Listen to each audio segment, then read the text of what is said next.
Pyramid ஆன்மீக மன்ற இயக்கம் மற்றும் பிஎம்சி தமிழ் வழங்கும் பிரம்மஸ்ரீ பத்ரிஜியின் தெய்வீக வழிகாட்டுதலுடன் கரூர் தியான மகா யக்ஞம் வரும் செப்டம்பர் 6-7 தேதிகளில் நடைபெற உள்ளது. தியானம் நடைபெறும் இடம் சின்ன கொங்கு திருமண மண்டபம், கரூர். மேலும் விவரங்களுக்கு இங்கு கொடுக்கப்பட்டுள்ள எண்ணை தொடர்பு கொள்ளவும். அனுமதி இலவசம். அனைவரையும் அன்புடன் கரூர் தியான மகா யக்ஞத்திற்கு அழைக்கிறோம். நமக்கு இந்த உடல், இந்த மனம், இந்த உணர்வு, இந்த 1+1+1, அதாவது மொத்தம் இந்த 3, இந்த ஆல் த 3 ஒரே லைன்ல இருந்து ஒன்னோட ஒன்று கையை கோத்துட்டு இருந்தாதான் நம்மளால முழு ஒரு ஆரோக்கியம், முழு ஒரு நல்ல ஹாப்பினஸ் நமக்கு கிடைக்கும். சமாச்சாரம் நம்ம என்ன அப்சர்வ் பண்ணணும்னு கேட்டோம்னா, நாம அந்த மனத்தோட வாழறோம். ஆனா அந்த மனத்தோட நமக்கு என்ன உறவு இருக்கு, ஒரு நட்பு இருக்கா அப்படின்னு பார்த்தோம்னா,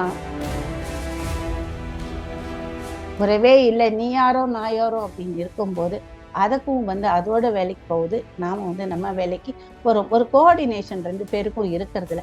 அதனால்தான் நிறைய தடவை நம்ம சொல்றோம், மனம் ஒரு குரங்கு, மனம் ஒரு குரங்குன்னு அப்படின்னு சொல்றது. முதலாவது கிடைக்கக்கூடியது நமக்கு எல்லாருக்குமே ஒரு விழிப்புணர்வு அப்படின்னு தெரியுது, ஒரு அவேர்னஸ் வருது. அந்த அவேர்னஸ் வரும்போது தான் நம்ம மனசுக்குள்ள என்ன நடக்குது, அது என்ன நினைக்குது, அந்த எண்ணங்கள் எப்படிப்பட்ட எண்ணங்கள், பாசிட்டிவான எண்ணமா, நெகட்டிவான எண்ணமா, இல்லை பேரழிவான எண்ணமா. இந்த உடல் தான் நமக்கு எல்லாமே. ஏன்னா சுவர் இருந்தால்தான் சித்திரம் எழுத முடியுங்கிற மாதிரி இந்த உடம்பு நமக்கு தேவை. இந்த உடம்பு எந்த அளவுக்கு ஹெல்த்தியா இருக்கோ அப்பதான் நம்மளால எதுவுமே பண்ண முடியும். கிரியேட்டிவ் பண்ணணும்னா அதுக்கு சரியா டைம் எடுக்கணும், சரியா தீம் கிடைக்கணும், அதெல்லாமே இருக்கு. ஆனால் நம்மளுடைய என்ன காலையில இருந்து ராத்திரி வரைக்கும் என்ன வேலை பண்ணுவோமோ அதுக்கு நம்ம இடது மூளையை தான் யூஸ் பண்றோம். தியானம் பண்ண நமக்கு அந்த ரெண்டுத்துலயுமே வலது மூளையும் சரி இடது மூளையும் சரி சமமாக நம்ம யூஸ் பண்ண ஆரம்பிக்கிறோம்.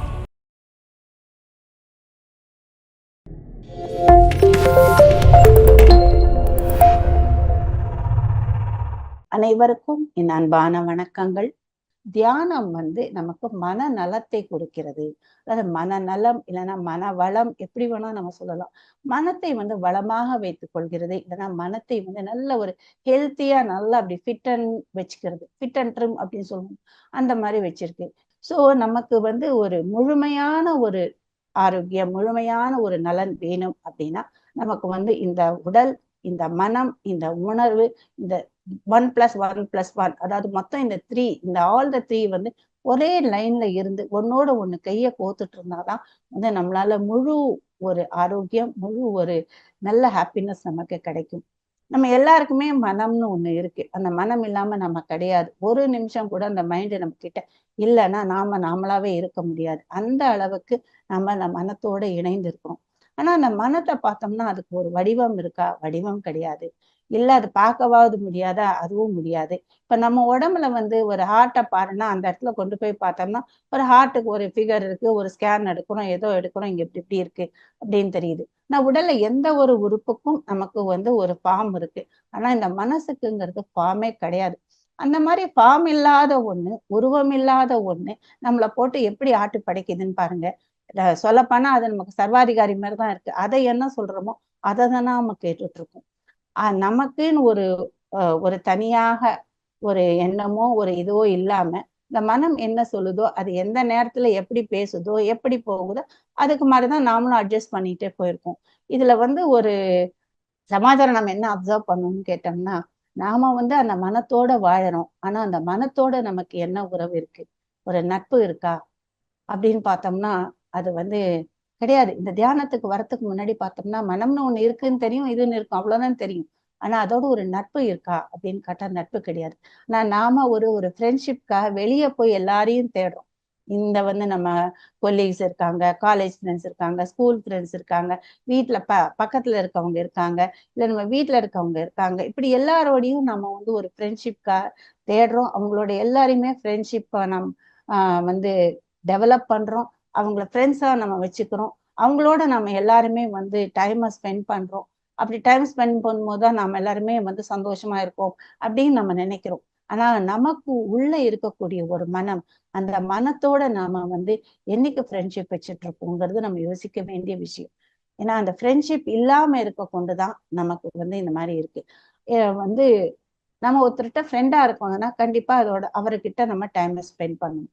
ஒரு நாள் நம்ம எத்தனை மணி நேரம் நம்ம இந்த மனதோட டைமை ஸ்பெண்ட் பண்றோம்? நாம ஸ்பெண்ட் பண்றதே இல்லை. அதனால இந்த தியானம்ங்கிறது என்னை பொறுத்த வரைக்கும் முதல் படி என்னன்னா, நமது மனதோட ஒரு நட்பு, ஒரு ஃப்ரெண்ட்ஷிப்பை ஏத்து கொடுக்குது. அந்த ஃப்ரெண்ட்ஷிப் எப்ப கொடுக்குதுன்னு கேட்டா, சைலண்டாக இருக்கும்போது. நாம என்ன பண்றோம்?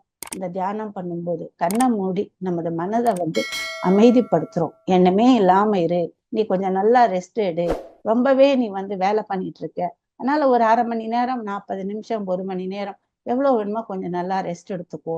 ஸோ அந்த நேரம் நான் இருக்கேன், நீ உனக்குள்ள என்ன இருக்கு, எந்த மாதிரி உணர்வுகள் இருக்கு, எப்படி ஃபங்க்ஷன் பண்றேங்கிறதெல்லாம் நான் புரிஞ்சுக்கணும். அப்படிங்கிறதுக்காக நாம அதை முதல்ல ரெஸ்ட் கொடுத்துக்கோ. அப்படி ரெஸ்ட் கொடுக்கும்போது அந்த மனமானது அந்த தியானத்துக்கு அப்புறம் வெளியே வரும்போது நல்ல ஒரு புத்துணர்ச்சியோட, நல்ல ஒரு ஃப்ரெஷ்ஷா அப்படி வருது.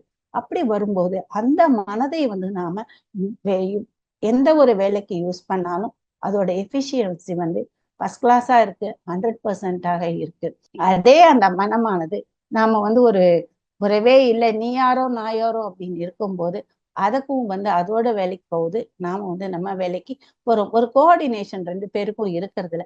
அதனாலதான் நிறைய தடவை நம்ம சொல்றோம், மனம் ஒரு குரங்கு, மனம் ஒரு குரங்குன்னு அப்படின்னு சொல்றோமே தவிர்த்து, மனமும் நமக்கு ஒரு நண்பன். அந்த மனத்தை நம்ம நண்பனாக ஆக்கும் போது நம்மளை நாம எங்க போகணுமோ அந்த இடத்துக்கு கண்டிப்பாக நம்மளை கொண்டு போய் ஒரு ராஜாவாகவோ ஒரு ராணியாகவோ நம்மளை மாத்துறது. ஸோ அதனால என்னை பொறுத்த வரைக்கும் முதல் இந்த தியானம் நம்மளை கொடுக்கக்கூடிய ஒரு பெனிஃபிட் என்ன அப்படின்னு கேட்டோம்னா ஃப்ரெண்ட்ஷிப் அப்படின்னு நான் சொல்லுவேன். அந்த மனத்தை கொஞ்சம் கொஞ்சமா புரிஞ்சுக்கிட்டு நாம அதை வளப்படுத்தி செழிப்பாக்கி நம்மளோட வாழ்க்கையும் நம்ம செழிப்பாக்கணும். இப்ப நம்ம தியானத்துக்கு அப்புறமா நம்ம பார்க்கும்போது முதலாவது கிடைக்கக்கூடியது நமக்கு எல்லாருக்குமே ஒரு விழிப்புணர்வு அப்படின்னு தெரியுது, ஒரு அவேர்னஸ் வருது. அந்த அவேர்னஸ் வரும்போதுதான் நம்ம மனசுக்குள்ள என்ன நடக்குது, அது என்ன நினைக்குது, அந்த எண்ணங்கள் எப்படிப்பட்ட எண்ணங்கள், பாசிட்டிவான எண்ணமா, நெகட்டிவான எண்ணமா, இல்ல பேரழிவான எண்ணமா, இல்ல நமக்கு அற்புதமாக எல்லாத்தையும் கொடுக்கக்கூடிய ஒரு எண்ணமா, என்ன எண்ணம் அப்படிங்கிறதையே நாம முதல்ல உணர ஆரம்பிக்கிறோம். அது மட்டுமல்ல, நாம ஆஹ் ஆழ்மனதுன்னா என்ன, அடுத்தது நினைவு மனம்னா என்ன, என்ன கான்சியஸ் மைண்ட், சப்கான்சியஸ் மைண்ட், இதுல எப்படி ட்ராக் போயிட்டு இருக்கு, எங்க நம்ம மெமரியை ஸ்டோர் பண்றோம், இதெல்லாம் கொஞ்சம் கொஞ்சமாக நமக்கு அழகா புரிகிறது. அப்படி புரியும் போது நமக்கே ஒரு வேளை இது சரியில்லைன்னா, ஓ இந்த இடத்துல நமக்கு சரியா இல்லை போல இருக்கு, ஸோ நம்ம எண்ணங்களை நம்ம மாத்துவோம் அப்படிங்கிற அளவுக்கு நம்ம மனதை நம்ம புரிந்து கொள்ளக்கூடும். அப்படி புரிந்து கொள்ளும் போது நம்ம எந்த நேரத்துல எதை பண்ணணும், எந்த நேரத்துல எந்த டேலண்ட் நமக்குள்ள இருக்கு, எது நம்ம கிட்ட இல்லை, எதை நம்ம வளர்த்துக்கணும் அப்படிங்கிறது நமக்குள்ளேயே ஒரு ஆராய்ச்சி செய்கிறோம். அதுக்கப்புறமா ஒரு முடிவை எடுத்துட்டு நாம நமக்கு என்ன வேணுமோ அதை நம்ம ஸ்பெஷலைஸ் பண்ண ஆரம்பிக்கிறோம். மனதளவுல பார்க்கோம்னா நமக்கு எண்ணங்கள் வேண்டும், எமோஷன்ஸ் இருக்கும், இதெல்லாம் தான் மெயினா இருக்கு. இந்த ரெண்டுமே நமக்கு வாழ்க்கையை நடத்தி கொடுக்கக்கூடிய ஒண்ணு. அந்த ரெண்டையுமே நாம ஒரு புரிதலுக்கு கொண்டு வருகிறோம். நாம ஒரு 5 பகுதிகளாக ஆனவர்கள். ஒண்ணு உடல், ஒண்ணு மனம், அடுத்தது புத்தி, அடுத்தது இண்டிவிஜுவல் கான்சியஸ்னஸ், அதாவது தனி சுயம் அப்படின்னு சொல்லலாம். அடுத்தது யுனிவர்சல் கான்சியஸ்னஸ், அதாவது உலகளந்த ஒரு பிரக்ஞை அப்படின்னு சொல்லலாம். ஸோ இந்த 5ஆலையுமே நாம இணைந்து இருக்கிறோம். முதலாவது நம்ம மனத்தை பத்தி இப்ப பார்த்தோம். அடுத்தது உடலை பத்தி நம்ம பார்க்கணும். உடல் என்ன அப்படின்னு பார்க்கும்போது, இந்த உடல் தான் நமக்கு எல்லாமே. ஏன்னா சுவர் இருந்தால்தான் சித்திரம் எழுத முடியுங்கிற மாதிரி இந்த உடம்பு நமக்கு தேவை. இந்த உடம்பு எந்த அளவுக்கு ஹெல்த்தியா இருக்கோ அப்பதான் நம்மளால எதுவுமே பண்ண முடியும். இப்ப நம்ம ஒரு வெக்கேஷனுக்கு போறோம், இல்ல நம்ம ஒரு ஜாப் எடுக்கிறோம், ஏதோ ஒரு பிசினஸ்ல சக்சஸ் பண்றோம், இல்ல நம்ம நல்லா படிக்கிறோம், இல்ல நம்ம ஏதாவது சர்வீஸ் பண்றோம், எந்த ஒரு காரியத்தை நம்ம பண்ணணும்னாலும் இந்த உடம்பு நமக்கு ஃபிட்டா இருந்தாதான் பண்ண முடியும். அந்த ஃபிட்டா இருக்கக்கூடிய நிலை எப்படி வருதுன்னா, நாம இந்த மனமும் இந்த உடலும் ரொம்ப க்ளோஸ் ஃப்ரெண்ட்ஸ் எப்பவுமே சொல்லி. அதனால மனம் என்ன சொல்லுதோ உடம்பு அதை உடனே அப்படி நீ சொல்றியா நான் கேட்கிறேன் அப்படிங்கிற மாதிரி ஒரு 2 பேருக்கும் ஒரு இணைந்து இருக்கக்கூடிய ஒரு ஃப்ரெண்ட்ஷிப்ல தான் அவங்க இருக்காங்க. அதனால நம்ம மனத்தை நம்ம ஃபிட்டா வைக்கும் போது ஆட்டோமேட்டிக்கா இந்த உடலும் நமக்கு ஃபிட் ஆகிறது. அந்த ஃபிட்டு, ட்ரிம்மு, ஸ்மார்ட்டு என்ன வேணா நம்ம சொல்லிக்கலாம். அந்த மாதிரி 2 பேரும் ஒண்ணா இருக்காங்க. நம்ம உடலை பார்க்கும்போது நமக்கு எல்லாருக்குமே பிரெயின், அதாவது அந்த மூளை ரொம்ப இம்பார்ட்டண்ட்டான ஒண்ணு. இப்ப தியானம் பண்ணும்போது நமக்கு மூளையிலே வந்து நிறைய வளர்ச்சிகள் ஏற்படுறது. அதாவது வந்து ஒரு ஜேர்னலிஸ்ட் கம் ஆஸ்ட்ரோபிசிஸ்ட், அவர் வந்து ஆஸ்திரேலியால இருக்கார். அந்த ஆஸ்திரேலியால அவர் இருக்கும்போது மெடிடேஷனை பத்தி அவர் தெரிஞ்சுக்கணும் அப்படின்னு பாக்குறார். அவர் வந்து வேற ஏதாவது பேப்பர்ஸ் எல்லாம் கடிச்சு நம்ம பார்க்கலாமா, அதை பொறுத்து நம்ம ஆராய்ச்சி பண்ணலாம் அப்படிங்கிற நேரத்துல அவரே என்ன தோன்றது, ஒரு நாள் நானே வந்து இதை பண்ணி பாக்குறேனே அப்படின்னு சொல்லி பண்றார். அதாவது வழக்கமா நம்ம இந்த மெடிடேஷனுக்கு வரதுக்கு முன்னாடி அவர் எம்ஆர்ஐ எல்லாம் எடுத்து பாக்குறாங்க, அந்த ரெக்கார்ட்ஸ் எல்லாம் வச்சுக்கிறாங்க. அப்புறம் வந்து 8 வாரம் அவர் வந்து மெடிடேஷன் பண்றாரு.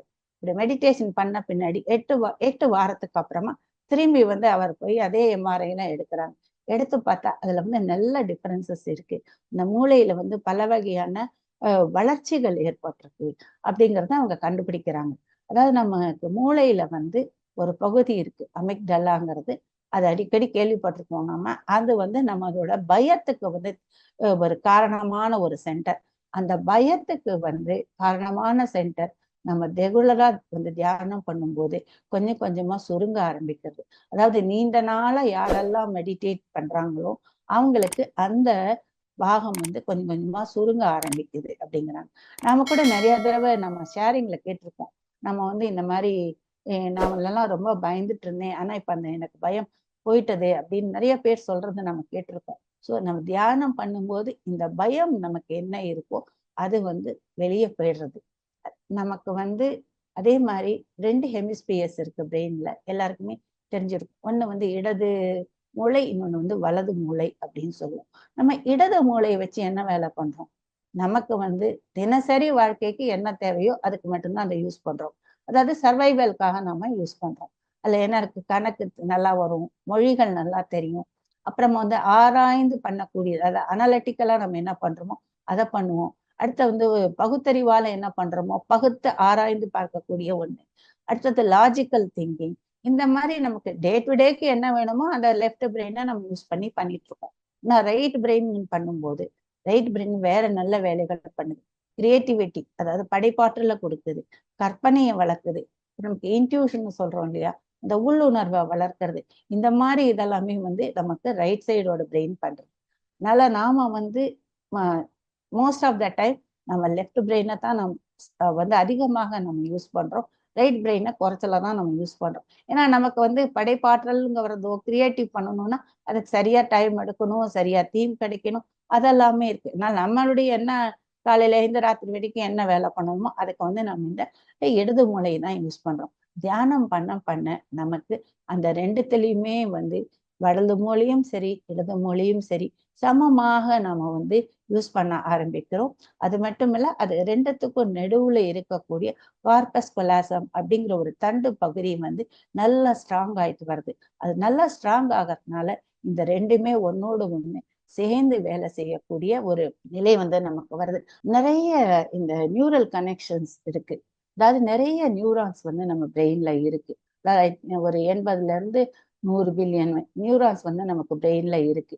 நம்ம ஏதாவது ஒண்ணு புதுசா கத்துக்கிறோமோ, இல்ல புதுசா ஏதாவது பண்றோம், இல்லைன்னா படிக்கிறோம் அப்படிங்கிற நேரத்துல எல்லாம் என்ன ஆகுது, இந்த நியூரான்ஸ் எல்லாம் ஒன்றோடு ஒன்று சேர்ந்து அவை எல்லாமே வந்து ஒரு பாதையாக வருது. த நியூரல் பாத்வே அப்படின்னு சொல்லுவோம். இந்த நரம்பியல் பாதையாக வருது. அந்த நரம்பியல் பாதையானது கொஞ்சம் கொஞ்சமா நல்லா திக்காயிட்டே வருது. எவ்வளவுதான் எவ்வளவு நம்ம வந்து அதை படிக்கிறோம், படிக்கிறத நினைவு திருப்பி திருப்பி நம்ம ரிப்பீட் பண்ணி நினைக்கும் போது அது ஃபுல்லாமே நல்ல திக்கா ஒரு நியூரல் பாத்வே ஆகாது. அது மட்டும் இல்ல, முன்ன சொல்லுவாங்க வந்து ஒரு வயசு வரைக்கும் தான் வந்து பிரெயின் வளரும்.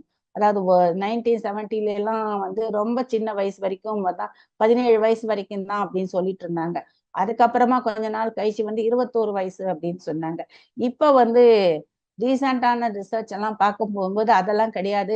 60 வயசோ 70 வயசோ 80 வயசோ எப்ப வேணாலும் உங்க பிரெயின் வந்து இல்ல வந்து புது நியூரல் கனெக்ஷன்ஸை கொண்டு வரலாம், புதுசாவது படிக்கலாம், நீங்க வந்து நிறைய வந்து புதுசாக ஏதாவது பண்ணணும் அப்படின்னா உங்க பிரெயின் அதுக்கு ரெடியாக இருக்கு அப்படிங்கிறதையும் இப்ப கண்டுபிடிச்சிருக்காங்க. அதனால இப்ப ரீசெண்டா சொல்றது என்ன, வயசு அப்படிங்கிறது ஒரு நம்பராகத்தான் இருக்குமே தவிர்த்து உங்களுடைய எந்த ஒரு திறனை வளர்த்துக்கிறதுக்கு அது ஒன்றும் ஒரு லிமிட்டேஷன்ஸ் கிடையாது அப்படிங்கிற மாதிரி வருது.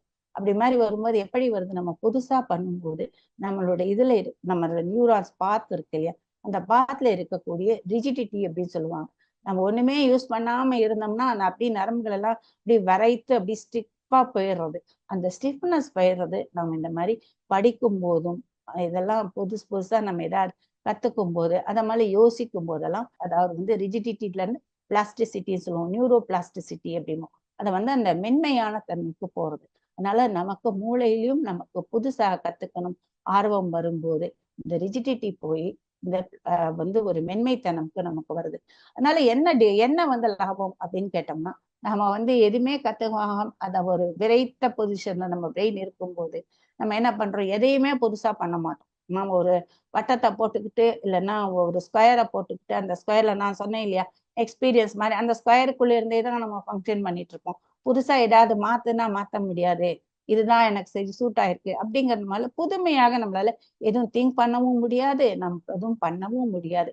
ஆனா நாம வந்து இந்த மென்மைத்தனம் நரம்பியல் வந்து மென்மைத்தனத்துக்கு போகும்போது என்ன இருந்தாலும் சரி செஞ்சுதான் பார்க்கலாமே, என்னாச்சு ட்ரை பண்ணலாமே அப்படிங்கிறது புது வகையான ஒரு சொல்யூஷனோ ஒரு கருத்தோ இல்ல ஒரு ஏதாவது ஒரு தீர்வோ கண்டுபிடிக்கிறதுக்கு நம்ம ரெடி ஆகிறோம்.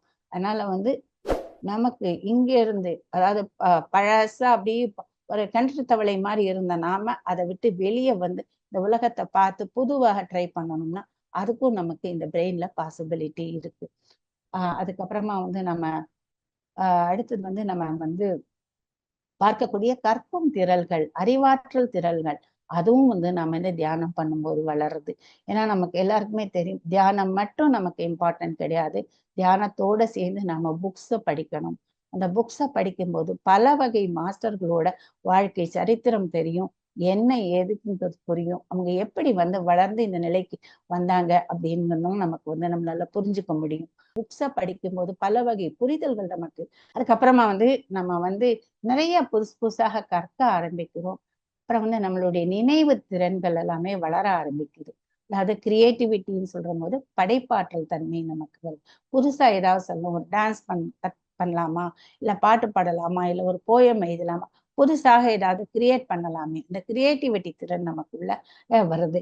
அந்த கிரியேட்டிவிட்டி திறன் மட்டுமல்ல, நமக்கு வந்து எண்ணங்களை வந்து நம்ம கரெக்டாக பார்க்கணும். அதாவது வந்து டிராபிக் போலீஸ் மாதிரி நமக்கு அவேர்னஸ் இருக்கும்போது எந்த தாட் எங்க வருது, எப்படி இருக்கு, பாசிட்டிவா நினைக்கிறோமோ, கிரியேட்டிவா என்ன நினைக்கிறோம், அந்த மாதிரி ஒரு தாட்ஸ் வந்து நம்ம வந்து எடுத்துட்டு போறதுக்கு நமக்கு ஒரு பவர் கூட உள்ள வர்றது. கட்டுறது இது எல்லாமே எங்காரும் கொண்டு போய் ஸ்டோர் பண்ணணும் இல்லையா, பிரெயின்ல வந்து எந்த இடம் கரெக்டா இருக்கோ அந்த இடத்துல போய் ஸ்டோர் பண்றது. அதை ஸ்டோர் பண்றது மட்டும் இல்ல, எந்த நேரத்துல நமக்கு தேவையோ அந்த நேரத்தை அங்க இருந்து எடுத்து கொடுக்குது கரெக்டா. ஆக்சஸிங் பவர், ஸ்டோரிங் பவர் எல்லாமே நமக்குள்ள அதுல இருந்து வர்றது. அந்த மாதிரி வரும்போது மட்டுமில்ல, நமக்கு வந்து ஒரு கான்சன்ட்ரேஷன், நம்ம எல்லாருமே வந்து கான்சன்ட்ரேஷன் குறைவாக இருக்கு. அதாவது கான்சன்ட்ரேஷன்ங்கிறது வந்து சிதறுது ஒரே இடத்துல, ஒரு லேசர் பீம் மாதிரி போய் அது அந்த இடத்துல நம்ம என்ன பண்றோமோ அதுக்குள்ள நின்னது கான்சன்ட்ரேஷன் ஈஸியா நம்ம எடுத்துக்கலாம். ஆனா அந்த கான்சன்ட்ரேஷன்ங்கிறது நமக்கு ஈஸியா இருக்கிறது இல்லை, ஏன்னா சதறிக்கிட்டே இருக்கிறதுனால நமக்கு இதுவும் ஒரு டிராபேக்காக இருக்கு. அதனால நம்ம தியானம் பண்ணும்போது கான்சன்ட்ரேஷனும் ரொம்ப அதிகமாக வளர்றது. அது மட்டுமல்ல, நாம வந்து தகவல்கள் நிறைய கேட்கிறோம், அதாவது இன்ஃபர்மேஷன் நமக்கு வந்துட்டே இருக்கு. அந்த இன்ஃபர்மேஷனை வந்து நம்ம ஆராய்ந்து பார்த்து இங்க என்ன சொல்லியிருக்காங்க, இதை பத்தி மேற்கொண்டு என்ன சொல்றாங்க அப்படின்னு தெளியும் போது அந்த ஒரு இன்ஃபர்மேஷன்ங்கிறது நாலேஜ் அறிவாக மாறுகிறது. அந்த அறிவை வந்து நாம வந்து யூஸ் பண்றோம். அப்படி யூஸ் பண்ணும்போது நமக்கு அது வந்து ஒரு விஸ்டம் ஞானமாகவும் மாறுறது. அதே சமயத்துல அந்த நாலேஜை யூஸ் பண்ணும்போது நமக்கு ஒரு எக்ஸ்பீரியன்சஸும் கிடைக்குது. அந்த மாதிரி ஒரு எக்ஸ்பீரியன்சஸ் அனுபவங்கள் வர வர நமக்கு வந்து வாழ்க்கையில எது ரைட்டு, எது தப்பு, எது பண்ணலாம், எது பண்ண வேண்டாம், எது தேவை, எது தேவையில்லை அப்படிங்கறதெல்லாம் கிளியரா தெளிவா நமக்கு தெரியுது. முன்னெல்லாம் நமக்கு ஏதாவது ஒண்ணு வேணும்னா அவங்கள போய் இவங்கள போய் கேட்டுட்டு இருக்கோம். அந்த மாதிரி இல்லாம இதை வந்து கரெக்டா என்ன தெளிவாக தேவையோ அதை வந்து நாம வந்து பண்ண ஆரம்பிக்கிறோம். அதே மாதிரி நம்ம மனம் இப்படி படிப்படியாக எல்லாமே வளரும் போது நல்ல ஒரு நலத்தோடு வரும்போது அது ஒரு மெச்சூர்டு மைண்ட் அப்படின்னு சொல்றோம் இல்லையா, ஒரு ஒரு முதிர்ந்த மனம் அப்படின்னு சொல்றோம். இந்த முதிர்ந்த மனமானது எந்த ஒரு நிகழ்ச்சியும் பார்க்கக்கூடியது வேறையாக இருக்கும். அதாவது எந்த ஒரு நிகழ்வும் ஒரு நிகழ்வு தான். அதை வந்து நம்ம எப்படி பார்க்கிறோம், எந்த கண்ணோட்டத்தோட நம்ம பார்க்கிறோம் அப்படிங்கும்போதுதான் அதற்கு ஒரு அர்த்தம் வருகிறது. அந்த அர்த்தம் வரும்போது தான் அது பாசிட்டிவா இல்ல நெகட்டிவா அப்படிங்கறத நம்மளால புரிஞ்சுக்க முடியுது. அது மட்டும் இல்ல, நமக்கு வந்து உள் உணர்வு, அதாவது இன்ட்யூஷன் நமக்கு கரெக்டாக கைட் பண்ண ஆரம்பிக்கிறது. எல்லாத்துக்கும் மேலேயா எனக்கு வந்து ஒரு உயர்ந்த அந்த ஒரு நுண்ணறிவு, அதாவது ஹையர் இன்டெலிஜென்ஸ் அப்படிங்கிறது என் கூட இருக்கு. கண்டிப்பா அது எனக்கு கைட் பண்றது. என் கூட இருக்கிறதுனால நான் என்னைக்குமே வந்து வழி தவற மாட்டேன். அதனால வந்து எனக்கு வந்து ஒரு நல்ல கான்ஃபிடன்ஸ் இருக்கு. அந்த ஒரு ஹையர் இன்டெலிஜென்ஸ் என் கூட இருக்கும்போது எனக்கு எல்லாமே வந்து கரெக்டாக தான் நடக்கும். என்னால இந்த நிலையும் நான் கடந்து போயிடுவேன் அப்படிங்கிற ஒரு அசைக்க முடியாத நம்பிக்கையோட திரும்பவும் அதை வந்து புது வகையாக ஃபெயிலியர்ஸ் வந்தா கூட அதை நம்மளால ஏத்துக்கிட்டு வெளியே போக முடியுது. ஓகே, இதுவும் ஒரு பாட்டு தானே, இது சீக்கிரமா போயிடும் அப்படின்னு எடுத்துக்கக்கூடிய ஒரு மனநிலை நமக்கு வருது. அதனால மொத்தமா நம்ம பார்க்க போனோம்னா மன நலமானது இந்த தியானம் செய்யும் போது பரிமா பல வகையில வந்து மாற்றங்கள் மாற்றங்கள் மாறிக்கிட்டே வரும்போது அதோட பரிணாமம் அப்படின்னு சொல்றது வந்து ரொம்ப ரொம்ப அதிகமான நிலையில இருக்கு. ஸோ இந்த தியானத்தை நம்ம விடாம வந்து நம்ம கண்டினியூஸாக நம்ம செய்துக்கிட்டே இருக்கும்போது இதை வந்து நம்மளால உணர முடியும். அனைவருக்கும் என் அன்பான வணக்கங்கள்.